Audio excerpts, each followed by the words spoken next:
नीलकौशेयवसना हेमाभं कमलासनाम भक्तांना वरदा नित्यम ललितां चिंतयाम्यहम। म्हणजे या ध्यानमंत्राचा अर्थ होतो, कमलावर अधिष्ठित निळे रेशमी वस्त्र परिधान करणारी, सुवर्णकांतीची, भक्तांना नित्य वर देणारी अशा ललितेचे मी चिंतन करते। नमस्कार मंडळी, उद्या आहे ललिता पंचमी आणि आज आपण आजच्या व्हिडिओमध्ये बघणार आहोत की ललिता पंचमीच्या दिवशी आपण कशा पद्धतीने पूजा करायची आहे। त्याचबरोबर याच्यामध्ये आपण आज खूप महत्त्वाचा जो विषय आहे तो घेणार आहोत, ते म्हणजे आपल्या मुलांची बुद्धी वाढण्यासाठी, मुलांचा बुद्ध्यांक वाढण्यासाठी आणि स्मरणशक्ती वाढण्यासाठी ललिता पंचमीच्या दिवशी एक अत्यंत प्रभावी उपाय आपल्याला आपल्या मुलांसाठी करायचा आहे। हा उपाय आई सुद्धा करू शकते मुलांसाठी, वडील सुद्धा करू शकतात, आजी आजोबा सुद्धा करू शकतात। म्हणजे घरातील कोणतीही व्यक्ती आपल्या घरातील मुलांसाठी, लहान मुलांसाठी, मुलं मोठी झालेली असली तरी सुद्धा त्यांच्यासाठी हा उपाय जो आहे तो करू शकतात। त्याचबरोबर हे ललिता पंचमीचं व्रत जे आहे ते धनप्राप्ती, विद्याप्राप्ती आणि तसेच इच्छापूर्तीसाठी सुद्धा केलं जातं।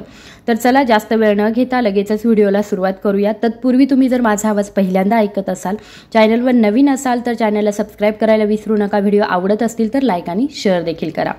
तर हिंदू पंचांगानुसार आश्विन महिन्याच्या 5व्या दिवशी ललिता पंचमी साजरी केली जाते। यावर्षी ही तारीख 19 ऑक्टोबर 2023 रोजी आहे। याच्यामध्ये आपल्याला 19 ऑक्टोबर रोजी दिवसभर उपवास करायचा आहे। आता भरपूर स्त्रियांचे नवरात्रीचे 9 दिवसांचे उपवास चालू आहे, त्याच्यामुळे उपवास हा होणारच आहे। हे व्रत धनप्राप्ती, विद्याप्राप्ती आणि इच्छापूर्तीसाठी केलं जातं। तर या दिवशी आपण स्त्रियांनी सर्वांनी एकत्र मिळून देवीचे गाणे आणि आरती करायची आहे संध्याकाळच्या वेळी। त्याचबरोबर या दिवशी आपल्या परसदारी जर तयार झालेल्या कोवळ्या काकड्या आणि दूध असा रात्री प्रसाद सुद्धा आपण खाऊ शकतो, किंवा मग तुमच्याकडे परसदार नसेल तर अशा वेळी तुम्ही विकत आणून सुद्धा काकड्या आणि दूध यांचा प्रसाद देवीला दाखवून आपण सर्वांनी तो ग्रहण करायचा आहे। तर आता ह्या ललिता पंचमीची पूजेची पद्धत कशी असते, तर एखाद्या करंडकाचे झाकण देवीचे प्रतीक म्हणून या पूजेमध्ये पूजलं जातं आणि सकाळच्या वेळी आपल्याला ही पूजा मांडायची आहे। छान असा पाट तुम्ही मांडू शकता, त्याच्यावरती करंडकाचं झाकण ठेवू शकता। त्याच्यानंतर आघाड्याच्या काडीने दंतधामन करायचं आहे। केळीचे खांब असतील तर ते लावू शकता आणि देवीसाठी पुष्पमाळा सुद्धा आपल्याला तयार करायची आहे। पुष्पमालांचं मखर तयार करायचं आहे आणि गंध अक्षदा या गोष्टी ज्या आहेत त्या अर्पण करायच्या आहेत, फुलं अर्पण करायचे आहे। या दिवशी नैवेद्यासाठी खास करून लाडू, घारगे, वडे, खीर इतर पदार्थ दाखवले जातात। मग आपल्याला जे पदार्थ करणं शक्य असेल ते करू शकता। सगळ्यात सोपी म्हणजे देवीला आवडती खीर, तर तुम्ही पांढऱ्या रंगाची दुधाची खीर जी आहे ती बनवू शकता। त्याचबरोबर या दिवशी भोपळ्याच्या घारग्यांचं खूप महत्त्व असतं आणि त्याचबरोबर या दिवशी जागरण सुद्धा केलं जातं। मग पूजेच्या शेवटी संध्याकाळच्या वेळी भोपळ्याचे जे घारगे असतात, लाल ज्याला आपण डांगर पण म्हणतो, तर ते घारगे जे असतात ते बनवले जातात आणि एकमेकांना दिले सुद्धा जातात। दुसऱ्या दिवशी या देवीचं विसर्जन केलं जातं। पौराणिक मान्यतेनुसार ललिता देवी हे ललिता भांडा नावाच्या राक्षसाचा वध करण्यासाठी प्रकट झाली होती। हा राक्षस कामदेवाच्या राखेने उत्पन्न झाला होता। या दिवशी भक्त षोडोपचार विधीने ललिता देवीचे पूजन करतात। ललिता देवीसह स्कंदमाता आणि महादेवाची शास्त्रानुसार इथे पूजा केली जाते। या दिवशी व्रत करणं अत्यंत फलदायी ठरतं। मान्यता अशी आहे की या दिवशी देवीची आराधना केल्याने देवीची कृपा मिळते आणि जीवनामध्ये सुख समृद्धी शांती नांदते। मान्यतेनुसार या दिवशी व्रत केल्याने सर्व प्रकारचे रोग आणि दुःख सुद्धा दूर होतात। त्याच्यामुळे सर्व स्त्रियांनी हे ललिता पंचमीचं व्रत जे आहे ते नक्की करा आणि या दिवशी आपल्या घरामध्ये असणाऱ्या, म्हणजे आपण जी पूजा मांडलेली असेल तर त्या पूजेमध्ये देवीला खिरीचा नैवेद्य दाखवा। त्याचबरोबर तुम्हाला जेवढ्या सेवा करणं शक्य होईल तर तेवढ्या करू शकता। दुर्गा सप्तशतीचे पाठ करू शकता। त्याचबरोबर उद्याचा वार आहे गुरुवार, आपल्या गुरूंची सुद्धा आपल्याला सेवा करायची आहे। मग तुम्ही याच्यामध्ये स्वामी चरित्र सारामृत असेल तर याचं पठण करू शकता। खूप साऱ्या सेवा ज्या आहेत त्या तुम्ही करू शकता।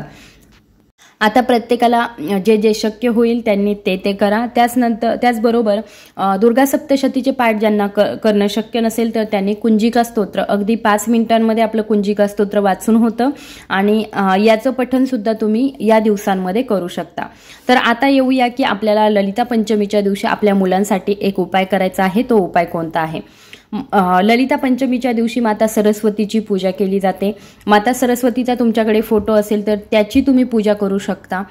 जर फोटो नसेल तर तुम्ही आपल्या घटासमोर आपण जी देवीची स्थापना केलेली आहे तर तिथे सुद्धा तुम्ही पूजा करू शकता. आता आपल्याला काय करायचं आहे, हा उपाय तुम्ही दिवसभरामध्ये कधीही करू शकता. आपल्या मुलांसाठी, आपली मुलं खूप लहान असतील तरी सुद्धा तुम्ही करू शकता, परंतु अगदी 2-3 महिन्यांचे बाळ असतील तर यांच्यासाठी हा उपाय करू नका. खरं तर हा उपाय स्मरणशक्ती वाढण्यासाठी आणि बौद्धिक क्षमता वाढण्यासाठी केला जातो. एकंदरीतच काय की आपल्या मुलांची प्रगती व्हावी.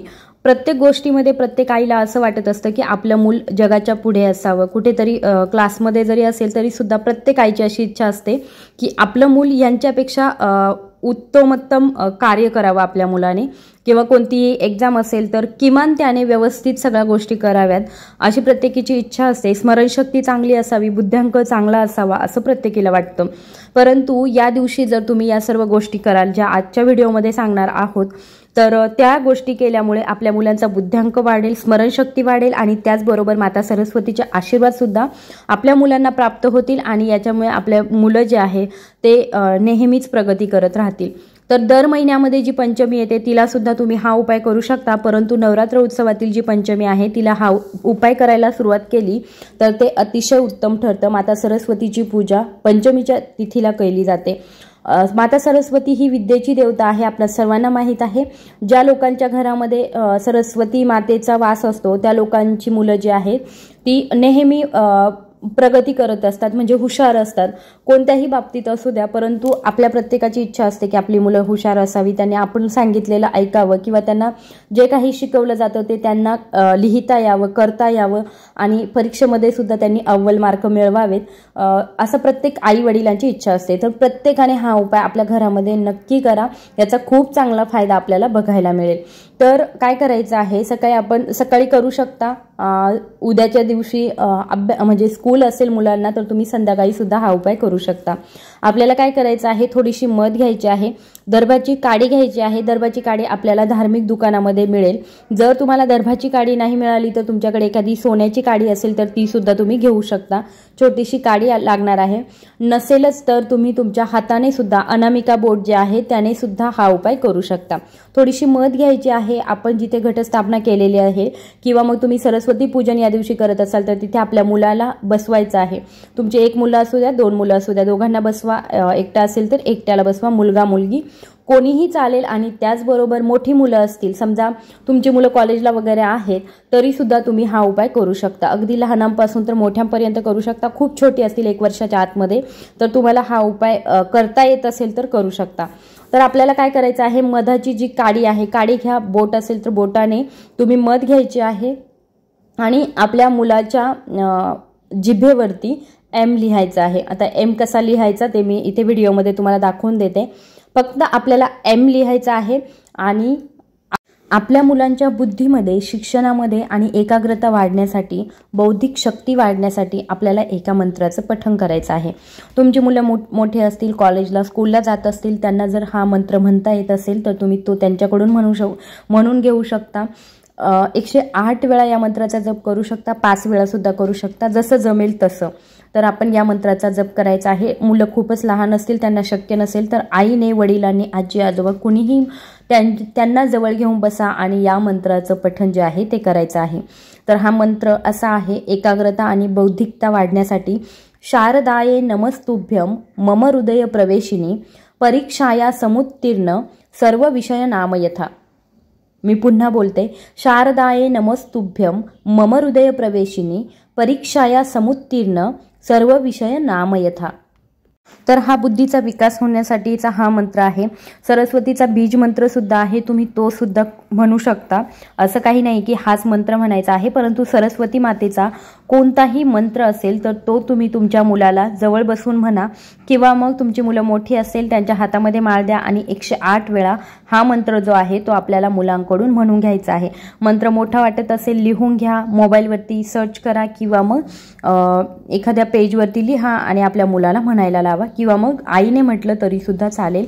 वडिलांनी, आजी आजोबा कुणीही हा उपाय करू शकता आपल्या घरातील मुलांसाठी. याच्यामुळे आपल्या मुलांच्या बुद्धीचा विकास होतो आणि त्याचबरोबर सरस्वती मातेचे आशीर्वाद आपल्या मुलांना प्राप्त होतात आणि अशा आशीर्वाद त्यांच्या डोक्यावरती असतील, सरस्वती मातेचा हात त्यांच्या डोक्यावरती असेल तर यांना कोणत्याही परीक्षेमध्ये यश मिळणार नाही असं होणार नाही। म्हणजे तुमची परीक्षा अभ्यासाच्या रिलेटेड असू द्या किंवा मग तुमच्या वैयक्तिक जीवनामध्ये सुद्धा बऱ्याचशा परीक्षा असतात आपल्या मुलांना, म्हणजे प्रत्येक गोष्टीमध्ये आपण आपल्या मुलांची हे करत असतो, प्रगती बघत असतो की त्याला सगळ्या गोष्टी आल्या पाहिजे असं प्रत्येक आई वडिलांना वाटत असतं। मग अशी परीक्षा जर असेल तर तिच्यामध्ये सुद्धा आपली मुलं नक्की सक्सेसफुल होतील। परंतु पंचमीच्या दिवशी प्रत्येक आई वडिलांनी हा उपाय करायला हवा, जेणेकरून माता सरस्वतीचे आशीर्वाद आपल्याला प्राप्त होतील। त्याच्यानंतर आणखी एक महत्त्वाचा उपाय म्हणण्यापेक्षा एक सेवा आहे, ती म्हणजे आपल्या घरामध्ये देवघरामध्ये एक सरस्वती यंत्र नक्की असायला हवं की आपण रोज त्याची पूजा करत असाल किंवा मग आपल्या मुलांना सुद्धा त्याची पूजा करायला लावू शकता। सरस्वती मातेचे आशीर्वाद जर आपल्याला प्राप्त झाले तर त्या घरामध्ये कधीही मुलं जी आहेत ती विद्येच्या बाबतीत मागे पडत नाहीत, कारण सरस्वती माता जी आहे ती विद्येची देवता आहे आणि सरस्वती मातेचा फोटो असेल किंवा मग यंत्र असेल तर तुम्ही अशा यंत्राची सुद्धा पूजा करून रोजच्या रोज पूजा करून आपल्या मुलांचा बुद्ध्यांक सुद्धा वाढवू शकता, स्मरणशक्ती सुद्धा वाढवू शकता। तर ललिता पंचमीला असा जो उपाय आहे तर तो आपल्याला नक्की करायचा आहे। यापुढे येणारी प्रत्येक पंचमी जी आहे तिच्या वेळी सुद्धा तुम्ही हा उपाय जो आहे तो करू शकता। आय होप की हा व्हिडिओ तुम्हाला आवडला असेल तर नक्की व्हिडिओला लाईक, शेअर आणि सबस्क्राईब करा। धन्यवाद।